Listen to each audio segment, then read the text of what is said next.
Okay, great. So yeah, today I will be presenting this workshop I put together, Revenue Planning, Simple Steps to Build Peace of Mind. It's kind of cool that we have a tight group. So like this is really meant to serve you guys. Let me know as we're going through if you have questions. I'll definitely take a couple of times to pause and make sure everybody's feeling good about what I've covered. Um, my name is Becca. I am the owner and operator of Aurora Small Business Consulting. I'm in Northampton. I come from a background in corporate data analytics and business strategy, so working with really, really big companies. And now I'm focused on small local businesses like the businesses you all run. So today we're going to talk about revenue planning. So just to kind of put that simply, revenue planning is just like sort of looking at what your revenue will be and making some educated guesses about it. So the idea is it just sort of covers the basics of putting together that sort of forecast and looking at your information about your business. And from there, being able to build better strategy and make confident, effective decisions about your business. So just to kind of get a pulse for where everybody is, participate if you'd like, or don't worry about it if you just want to sort of sit back and watch. But how do you feel you are able to anticipate your revenue these days? Like, are you able to anticipate your monthly income, quarterly, annual?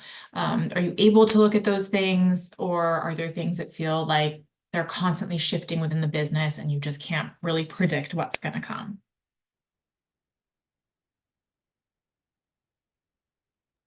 Please feel free to share. Hi, Kelly. You just joined. We just started as well. You didn't miss too much. Yeah, Hi, feel free to share. apologies for being late.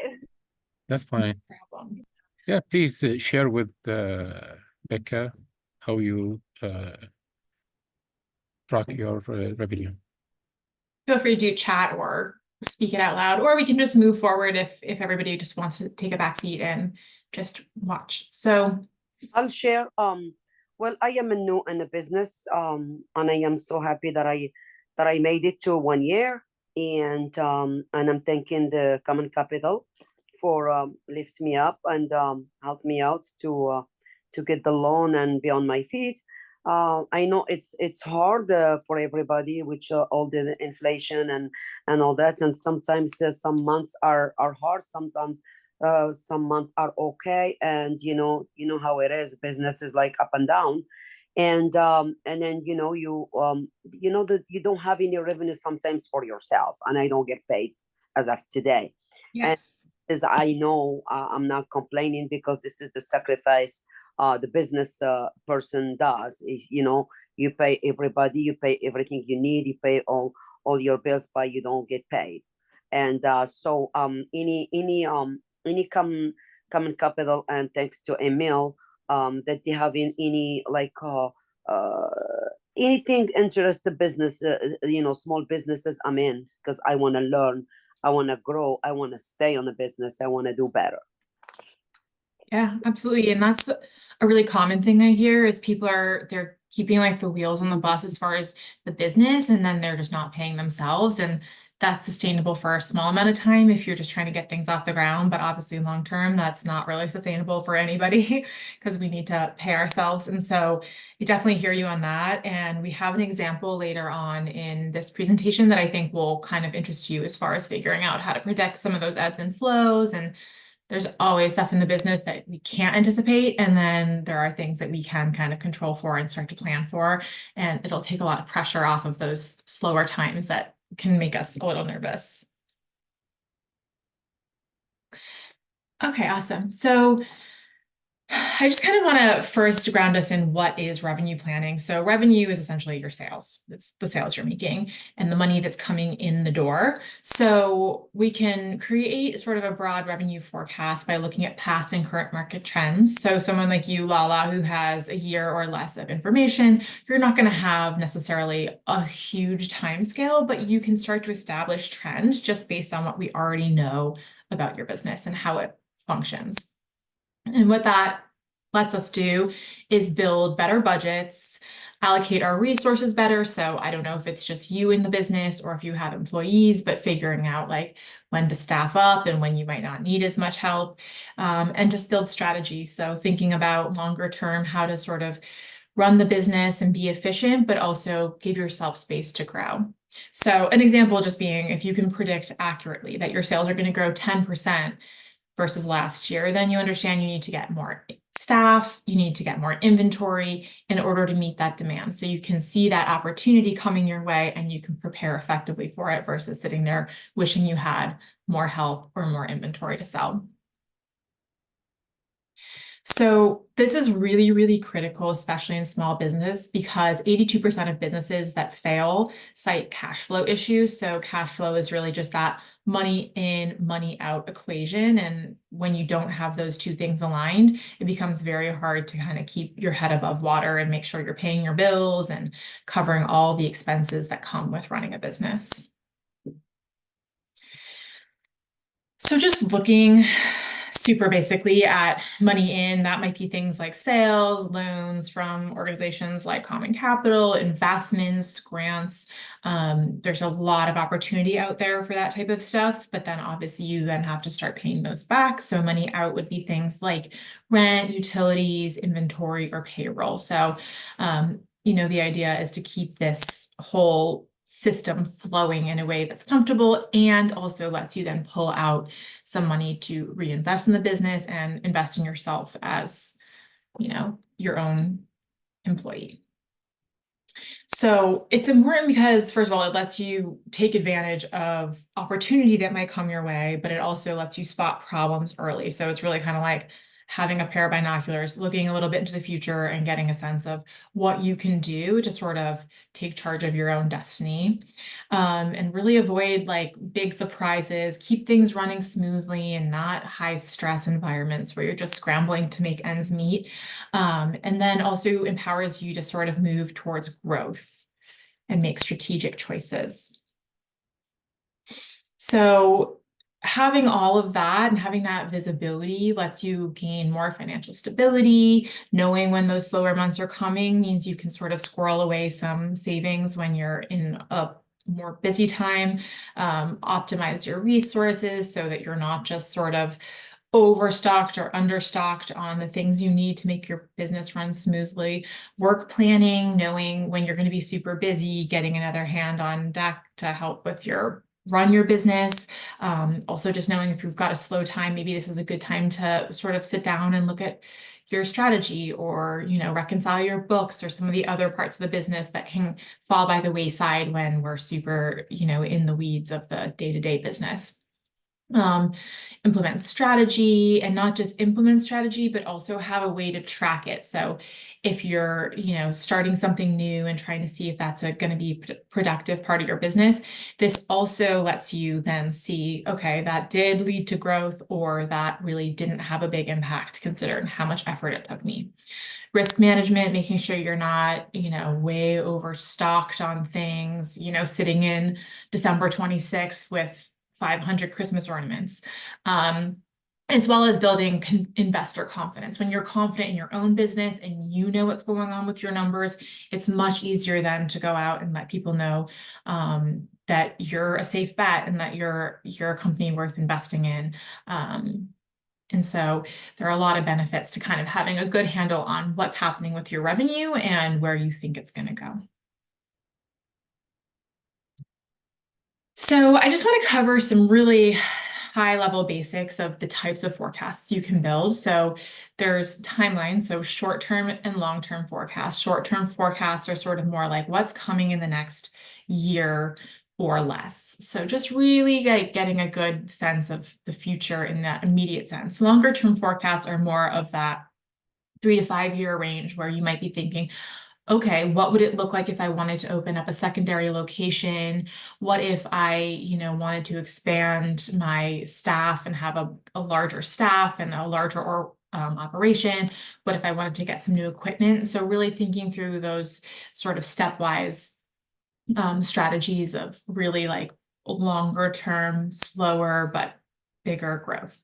And then as far as your inputs, there's kind of two key ways we can think about a forecast for revenue.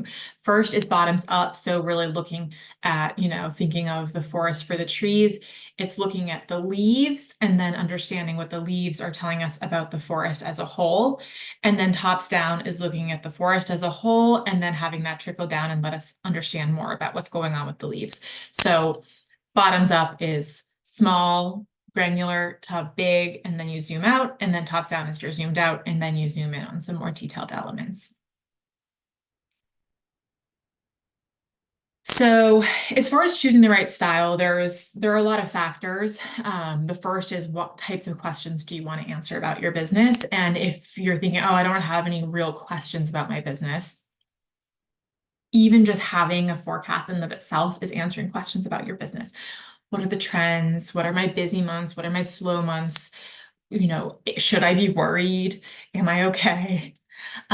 What information is available? So what data do you have on hand? A really common starting place is something like point of sale data, especially now where everybody's got like electronic point of sale and checkout systems, whether it's Square or Toast.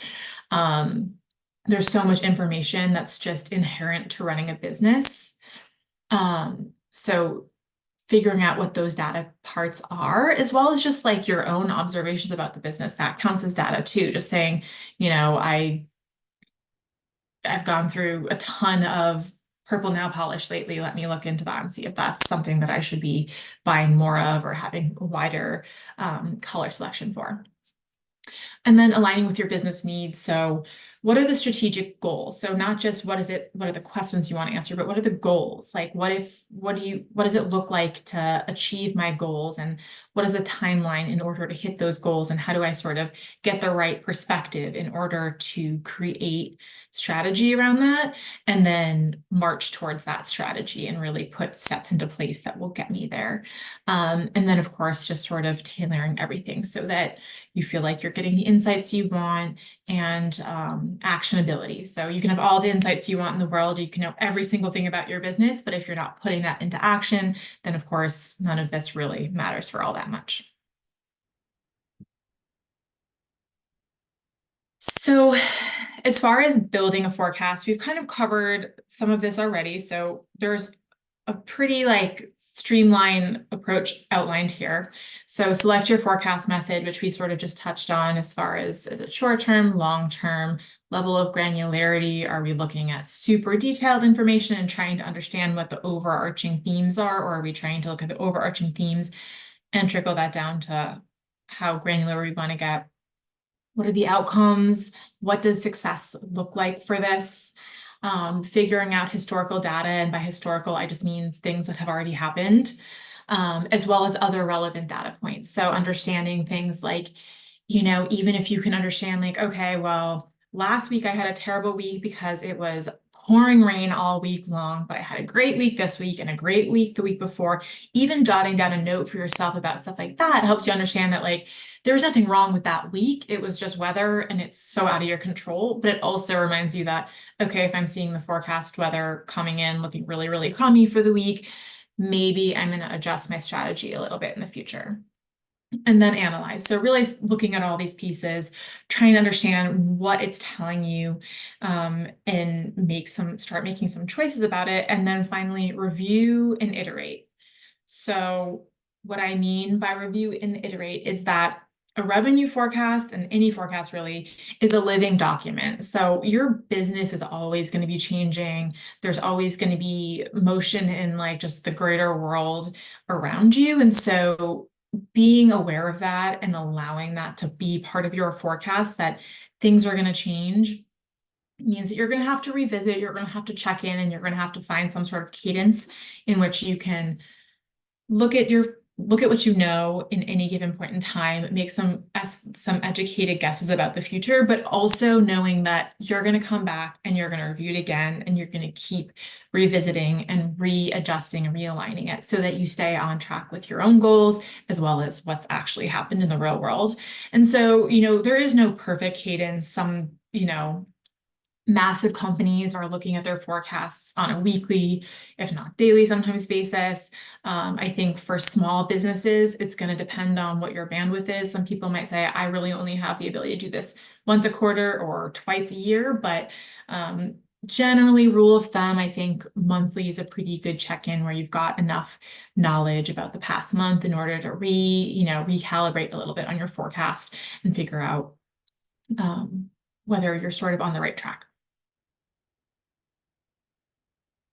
So I just want to talk you through some possible challenges, not to scare you, but just things to stay aware of as you start thinking about whether or not you can kind of implement something like this in your business. So the first challenge is not enough data. So any amount of data is better than none, but the more data you have, the more reliable and predictable your trends become. So I just have a quick visual here to sort of show you what I'm talking about. So on the left, you can see there's, a handful of data points. We're starting to see a pretty clear trend emerge. So that's cool. That's great information. But then when we look at the right side, we've got, 2 to 3 times more data points. And so we have an even more reliable trend. And it does start to change the story. So even though these data points are also present here, we've layered in additional information that changes this trend line pretty considerably. So it really helps us start to gain the right directionality and show us a better and more reliable prediction of what might come next. Another possible challenge, so this is really, really easy to fall victim to. It happens in really big companies too, for sure. Data that doesn't accurately reflect the real world can really skew your results. So here we just have an example of, it looks like transactions 1 and 2 got double counted in transactions 3 and 5. So we're overextending what the importance of each of these sales was. And this comes up all the time in small business just because we're moving fast. Sometimes you just need to check somebody out and get them out the door because they're in a rush to go to their next part of their day. And so you don't want to hold up the process, but you're not finding what you want to check them out with in sale or whatever. And so you just record the sale as best you can, but it's a great just reminder that you can always go back and clean up your results if you have a point of sale transaction that doesn't accurately represent exactly what happened in the real world. You can just go in and make a note or adjust it after the fact.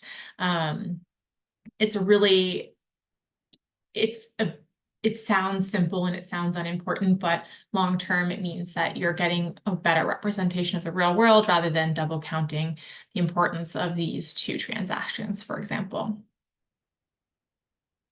Another possible challenge is volatile market trends. So some things are just out of our control, like I already touched on, like the weather. We just can't control the weather, and that's just something that's always going to be part of the equation.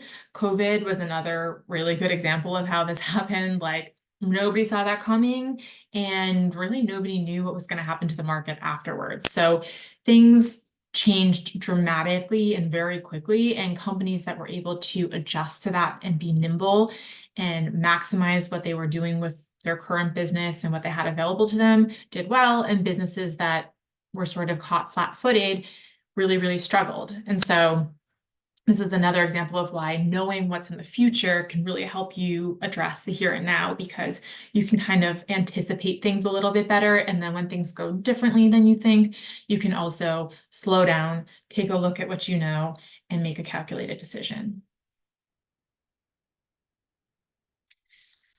And then the last possible challenge I want to highlight is inaccurate assumptions. So missing or misleading variables can really steer you in the wrong direction. So here I have an example of some candle sales. This is just dollar sales. So you've got a lavender candle, a vanilla candle, and a eucalyptus candle. And so you look at this and just off the bat, without knowing anything else about it, you're saying, okay, vanilla is really, really good, but eucalyptus and lavender are good too. And like they're worth investing in and keeping in my inventory.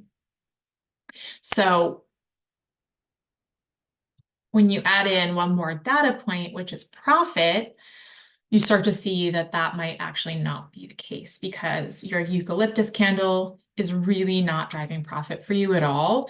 It's probably getting sold on markdown or on sale. And so it's not a place you want to invest. You're not making any money. And so it starts to tell you, okay, you want to invest in your lavender and your vanilla again, and maybe a new scent for the third candle on your shelf, because you don't want dead space and you don't want people buying candles that aren't productive for you. So don't offer them up something that isn't also going to serve your business long term and keep your doors open.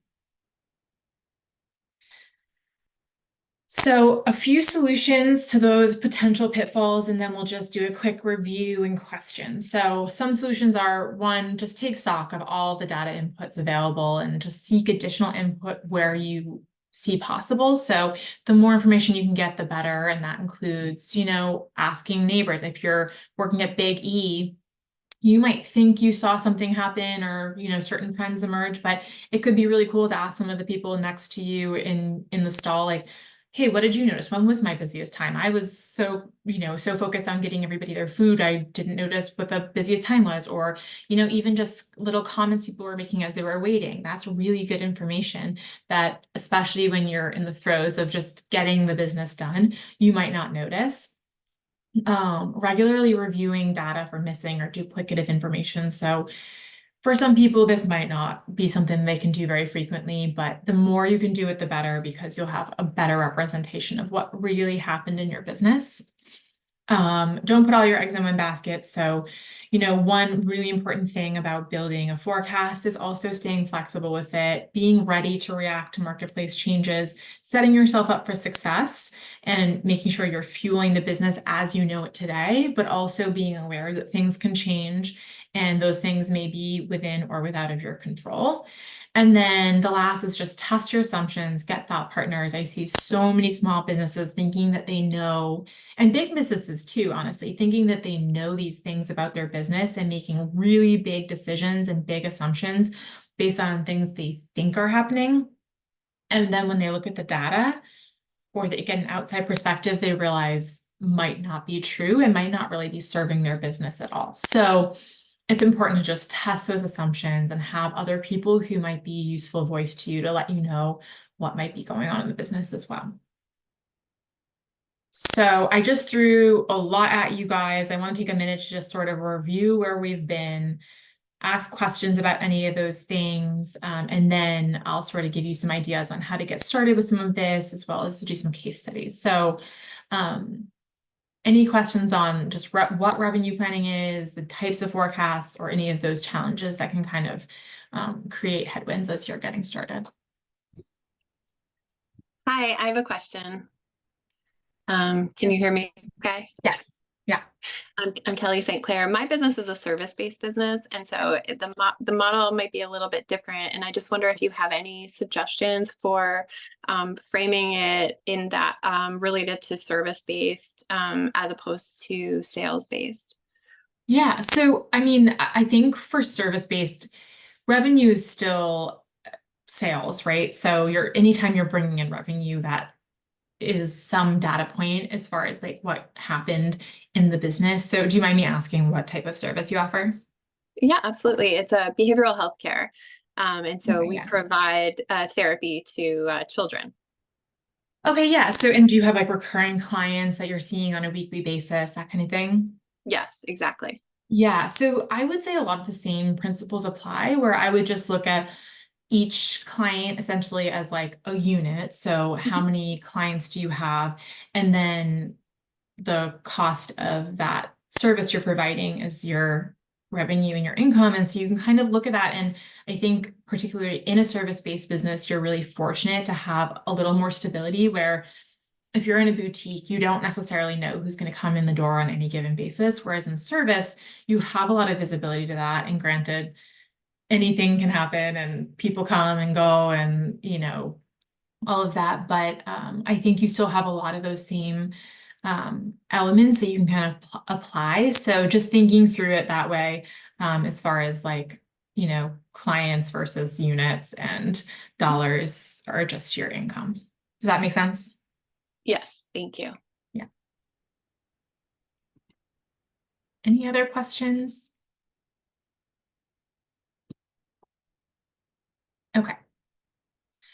So as far as getting started, I would always recommend to start really simple. And I even hold myself to this as somebody who's been doing this for a long time. It's so helpful to just establish trend before anything else.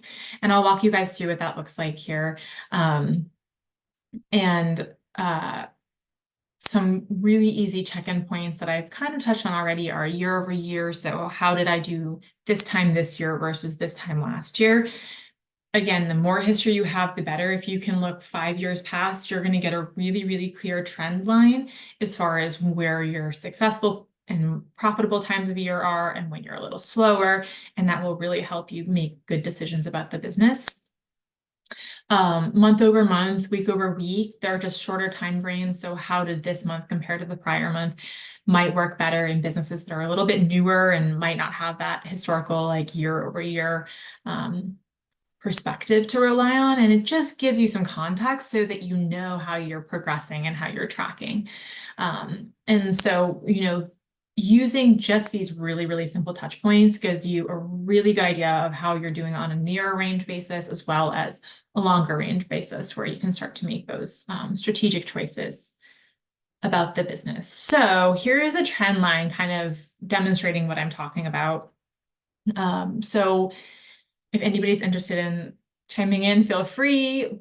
Otherwise, just sort of think to yourself what you think the answers to these questions are. I've just laid out a few questions just to get the wheels turning on looking at like a super simple naked line on a page. So, you know, just starting with sales, we're just looking at last year's sales dollars here.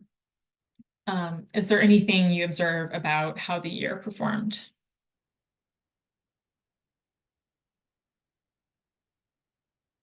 So what I'm seeing here is just January is a little bit slow. We see a spike in March. So something works really well for us in March. We return about to that same baseline in April, and then we kind of climb until December, which is our peak of the year. So then if we layer on this year, so pretending that we're sitting in May right now, we've got sales for this year up until May as well. I'm seeing a really, really similar trend from January until April. And then in May, we start to pull away a little bit. So now that you're focusing on this blue box and this purple box, what do each of these timeframes start to indicate to you about how you're performing this year versus last year, and what that might mean for the remainder of the year of May through December?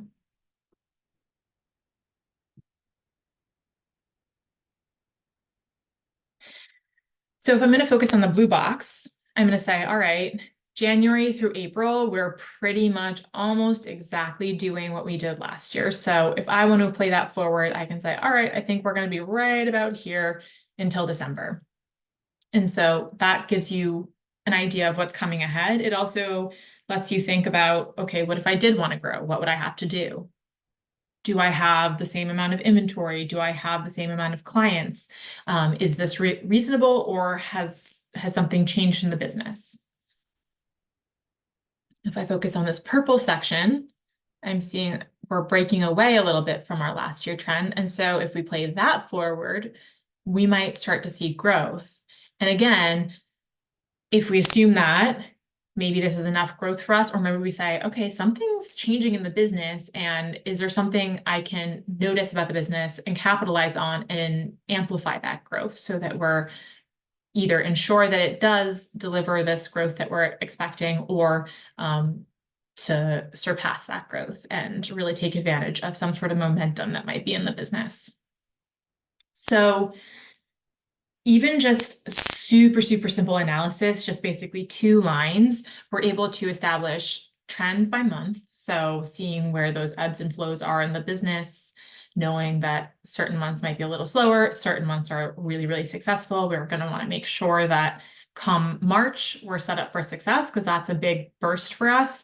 And then December, we're going to have to deliver. These are really, September through December are really important months for us.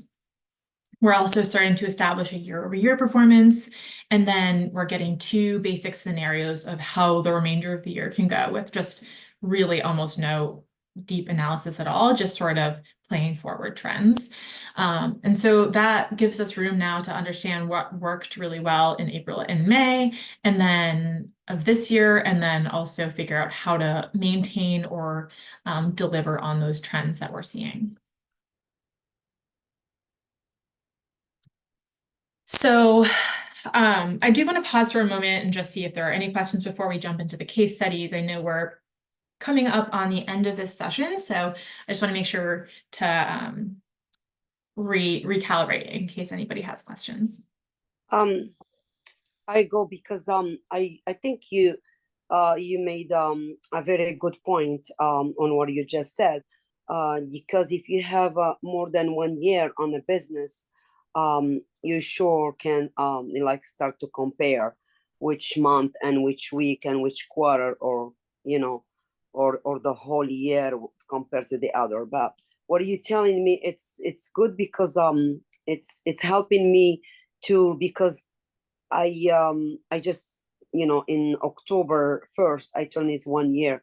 So for me, I am gonna wait for this month to end to compare it to the other, you know, October that I have starts, and see, and then so on for November and December, and then see what I'm missing, what I need to do, what, you know. So absolutely, it's very interesting to hear what you said, because it makes sense. Thank you so much. Yeah, absolutely. That's great to hear. And- Okay, And I'm so sure everyone, sorry, yeah, thank you yeah. very much, Becca, for explaining this. I'm sure everyone in this call using kind of a system for their bookkeeping, either QuickBook or other software ways or any other accounting. This is what help you to make those forecasting and to see those, either you're seeing on a separate sheet or a curve. This is really what's all about. So keep track of your numbers in any kind of accounting system. This will help you how to be able to forecast and how to track your sales and revenue. Yeah, exactly. Okay, so I have 2 case studies I want to run through just to sort of ground some of this in like more real world examples. So the first case study is assessing the viability of a possible investment in a small business. And then the second one is identifying some cash flow problems and figuring out how to move towards more profitability. So business 1 is a landscaping business. Tim works alone. He has about 60 clients he's servicing throughout the month, and he's been noticing lately that he is turning clients away because he is at capacity. He has just no more time in the day to hit more clients. So the opportunity he's noticing is that he thinks he can probably expand the business if he buys a commercial mower. However, it costs about $15,000 to get a mower like this. So even though he'll be faster, it feels like a big investment. It's a little bit daunting for him. So he needs to figure out, first of all, how many new clients does he need to acquire in order for this to make sense for him to pay back this loan within the year. And then he also wants to figure out how much more money he can make. So like, is the juice worth the squeeze? Does it make sense? Or is he just putting extra burden and stress on himself, and he just will work harder and faster? So we have a few key pieces of information that help us answer this. It's not a lot of information, but it does get us to our answers. So we know he has 60 clients. We know that each client is paying $250 a month for his services, and he has a 6-month season. So he's local to here, and he just, you know, he's not working all year round. He has a pretty short season that he needs to get this done in, and this mower costs $15,000. So question number 1 is, let's just figure out how many clients he needs in order to make this make sense. So we know he needs to make that $15,000 back. We know that his clients are paying $250 a month across 6 months. So each client is worth $1,500. Really quick math, we know that he needs 10 clients to break even. So 10 clients, he can now think about what does his wait list look like, start revisiting some of those clients.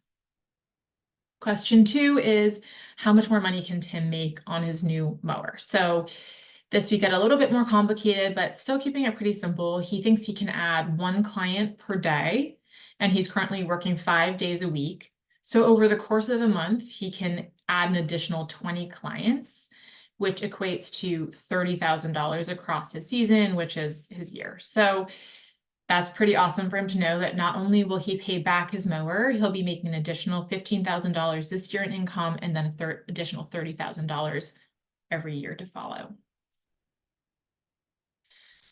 So just like this very simple analysis, back of the envelope kind of math, he gets so much confidence in knowing that he needs to now start calling up his client list and making sure that he's got 10 more clients that want to sign up with him, if not 20.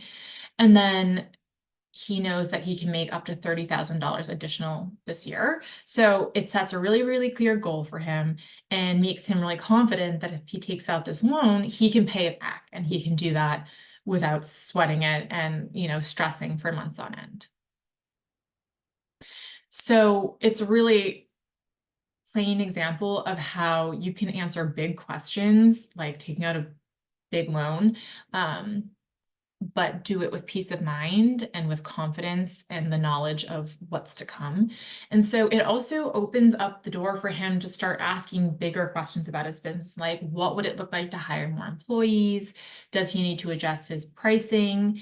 And, you know, maybe he's, you know, wants to expand past lawn care. Maybe he wants to get into more complicated landscaping business, and that's something that he can now have on his horizon as he thinks about his business in a bigger scale. So I just want to pause for any sort of discussion on this, thoughts on this example, questions about how that might look in any of your businesses, that kind of thing.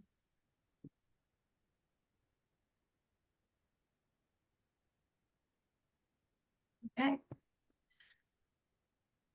Okay, so while I think this one will be interesting to you, based on some of the things we talked about earlier. So the case study 2 is about a cafe and bar. They have little bites, coffee, drinks, that kind of thing.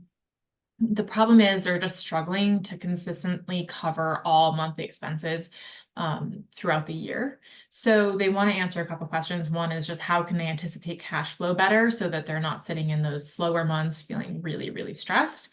And then how can they become more profitable in those slower months so that, you know, hopefully that just goes away as a whole.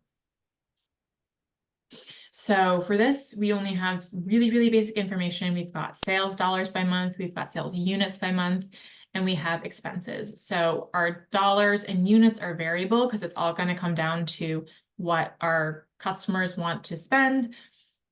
And then the expenses are fixed. They're things like utilities and rent that are just non-negotiable.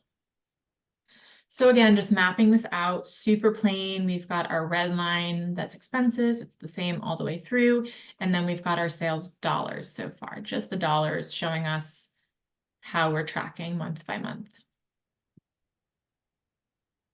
So anything above the red line indicates profit. Anything below the red line indicates loss because we've spent more than we've brought in.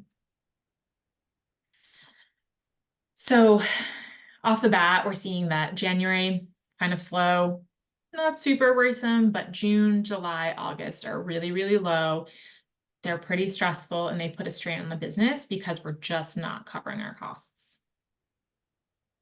So what can they do to better anticipate cash flow, and what can they do to make sure they're not sitting in those months, not sure how they're going to scrape it together?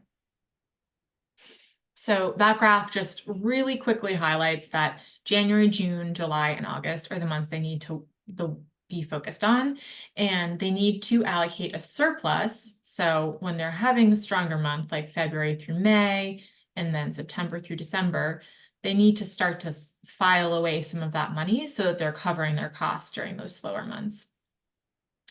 And that way they're not going to be stressed.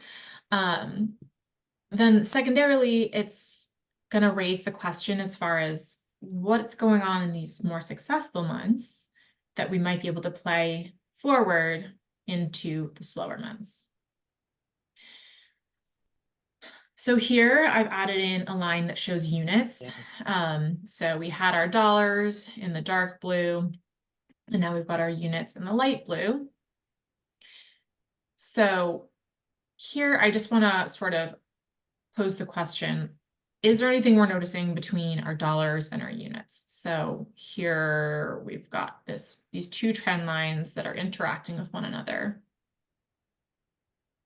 Feel free to like pop in the chat if you're interested, but just think to yourselves as well. So here I'm seeing, zooming in just February through August, I'm seeing that right here, units and dollars are pretty much on pace with each other. So that means that there's like sort of a 1-to-1 ratio of units being spent and dollars being spent. And then here we're seeing our units are falling below our dollars. So what that actually means is each unit is costing each customer a little bit more, but we're just not selling as many units. So again, with a really, really plain graph, we're seeing that we need to make sure our units keep moving. If our units don't move, our revenue doesn't move.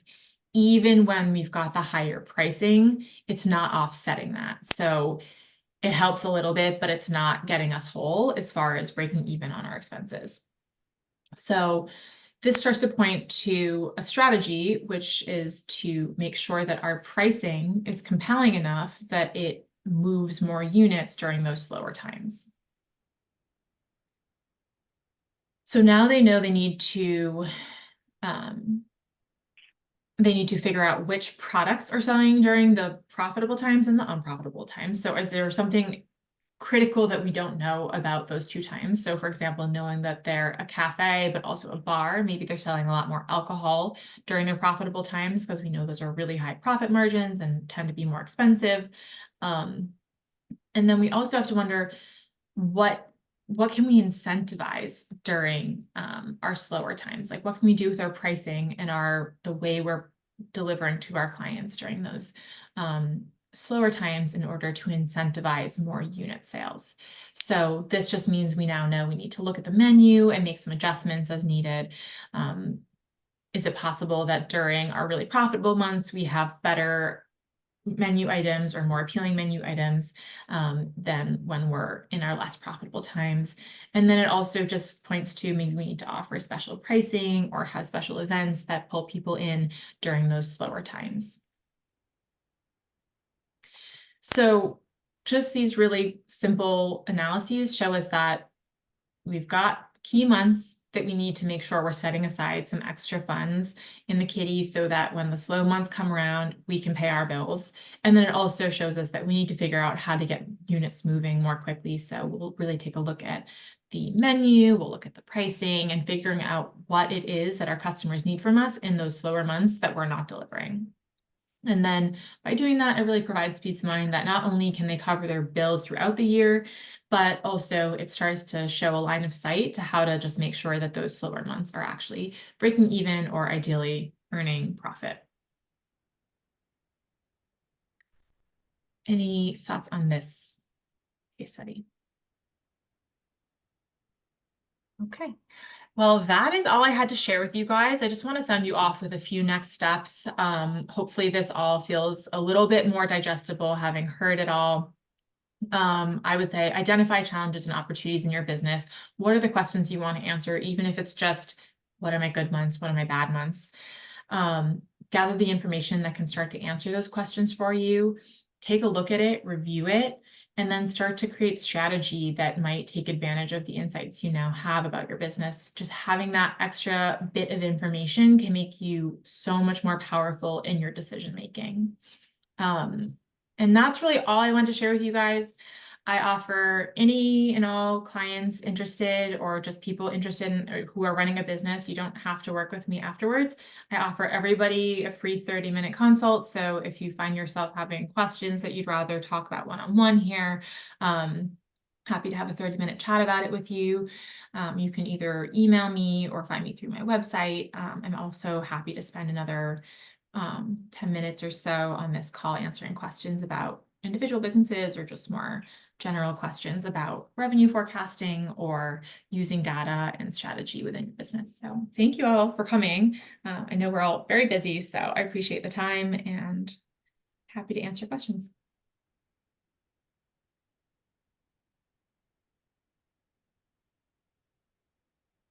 Thank you very much, Becca. That's very informative. If you have any questions, feel free, as well as let me stop it.